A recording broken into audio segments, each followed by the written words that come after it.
নমস্কার বন্ধুরা, দীপা রান্নাঘরে তোমাদের সকলকে আরও একবার জানাই স্বাগত। শুধুমাত্র ঘরে থাকা কয়েকটা উপকরণ দিয়ে তোমরা কিন্তু এরকম খাস্তা মুচমুচে একটা বিস্কুটের রেসিপি নিজেরাই বাড়িতে তৈরি করে নিতে পারো।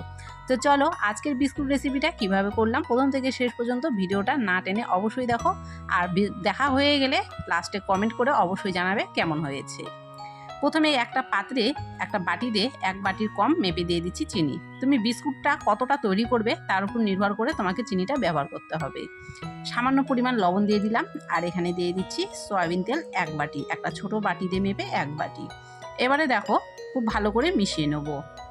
তোমরা যদি চিনিটাকে গুঁড়ো করে দিতে চাও অবশ্যই গুঁড়ো করে দিতে পারো, আর যদি গুঁড়ো করে দিতে না চাও গোটা দিলেও হবে। তবে চিনিটা পুরোপুরি না গলালেও কিন্তু কিছুটা গলিয়ে নিতে হবে। এবারে দেখো কিছুটা কিন্তু চিনিটা গলে গিয়েছিল। তারপরে এখানে আমি 1 বাটি ময়দা দিলাম। তোমরা ময়দার পরিবর্তে আটা ব্যবহার করতে পারো। এখানে 10 টাকা দামের একটা আমুল দুধের প্যাকেট আমি নিয়েছি, সেই দুধের গুঁড়োটা সবটুকু এখানে দিয়ে দিলাম। এবারে দেখো প্রথমে হাত দিচ্ছি না, চামচ দিয়ে খুব ভালো করে উপকরণগুলোকে আমি মিশিয়ে নিচ্ছি। এখানে কিন্তু কোনো রকমের জল প্রয়োজন পড়বে না। আমরা যে তেলটা ব্যবহার করেছি সেই তেলটা দিয়ে কিন্তু ময়দাটা এখানে মাখা হয়ে যাবে। তো দেখো খুব ভালো করে কিন্তু মিশিয়ে নিলাম প্রথমে চামচ দিয়ে। এবারে হাত দিয়ে একটু চেপে চেপে কিন্তু মেখে একটা ডো তৈরি করে নিতে হবে।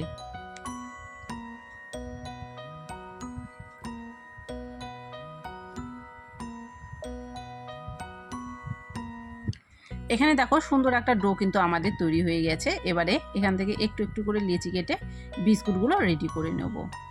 আজকের বিস্কুটগুলো তৈরি করব কিন্তু বাদাম আর তিল দিয়ে। তো প্রথমে এখানে লেচিগুলো দেখো আমি তৈরি করে নিয়েছিলাম। এবারে যেহেতু বাদাম আর তিল দিয়ে তৈরি করব সেই জন্য এখানে একটা প্লেটের মধ্যে আমি কিছুটা পরিমাণ বাদাম নিয়েছি, আর এর মধ্যে দিয়ে দিচ্ছি 1 চামচ তিল, সাদা তিল।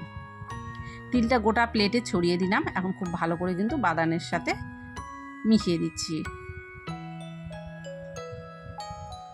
বিস্কুটগুলো যে পাত্রে তৈরি করব সেই পাত্রটাকে একটু রেডি করে নিতে হবে। এখানে একটা থালার মধ্যে আমি নর্মালি যে ঘরে থাকা কাগজগুলো হয় সেই কাগজগুলো কেটে নিয়েছি। তারপরে দেখো উপর দিয়ে তেল ব্রাশ করে দিচ্ছি। অবশ্যই কিন্তু তেল দিতে হবে, আর তেলটা কিন্তু অবশ্যই সাদা তেল বা সয়াবিন তেল ব্যবহার করবে।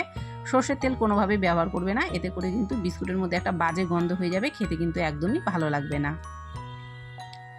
খুব ভালো করে তেল দিয়ে কিন্তু দেখো কাগজটাকে এখানে সেট করে নিচ্ছি।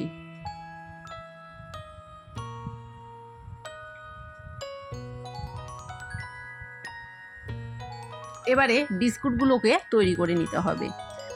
একটা বিস্কুট প্রথমেই তৈরি করে নিয়েছিলাম। তারপরে দেখো বাদামের মধ্যে এইভাবে দিয়ে একটু চাপা দিলেই কিন্তু দেখতে পাবে বিস্কুটের গায়ে কত সুন্দরভাবে বাদাম আর তিলগুলো লেগে যাচ্ছে। তারপরে একটু হাত দিয়ে এভাবে সেট করে করে বিস্কুটগুলো কিন্তু আমাদের সবগুলো তৈরি করে নিতে হবে।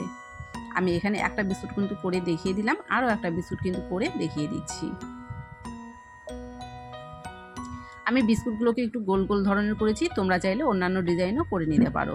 তবে যেহেতু তেল দিয়ে ময়দাটা মেখে নেওয়া হয়েছে, এখানে কোনো রকম জল ব্যবহার করা হয়নি, সেই জন্য দেখবে এর সাইডগুলো কিন্তু একটু ফেটে ফেটে যাচ্ছে, তবে ভয় পাওয়ার কিছু নেই। এইভাবে করেই কিন্তু সবগুলো বিস্কুট তৈরি করে নেব। সবকটা বিস্কুট কিন্তু আমার তৈরি হয়ে গেছে। এবারে রান্না করে নেব। কড়াইয়ের মধ্যে একটা স্ট্যান্ড বসিয়ে দিয়েছি। প্রথমে কড়াইটাকে খুব ভালো করে গরম করে নিয়েছিলাম, তারপরে গ্যাসটাকে লো করে থালাটাকে বসিয়ে দিলাম। উপর দিয়ে ঢাকনা দিয়ে দিলাম। 25 থেকে 30 মিনিট মতো অপেক্ষা করব। 25 থেকে 30 মিনিট পরে কিন্তু দেখো ফিরে এলাম, আর তোমরা কিন্তু বিস্কুটগুলোর দিকে খেয়াল করলে দেখতে পাবে নিচের দিকে বেশ লাল লাল হয়ে গেছে। আর বিস্কুটগুলো দেখো কত সহজে কিন্তু থালা থেকে উঠে যাচ্ছে, কোনো রকমভাবেই কিন্তু বিস্কুট ভেঙে যায়নি। আমি কিন্তু গরম গরম অবস্থাতেই বিস্কুটটাকে উঠিয়ে নিলাম। গরম অবস্থাতে কিন্তু বিস্কুটটা একটু নরম থাকবে, যখন দেখবে ঠান্ডা হয়ে গেছে তখন দেখবে অনেকটাই কিন্তু শক্ত হয়ে যাবে। তো বিস্কুটের রেসিপিটা তোমাদের কেমন লেগেছে কমেন্ট করতে একদমই ভুলবে না। ভালো লাগলে অবশ্যই লাইক করে ভিডিওটাকে শেয়ার করে দিও।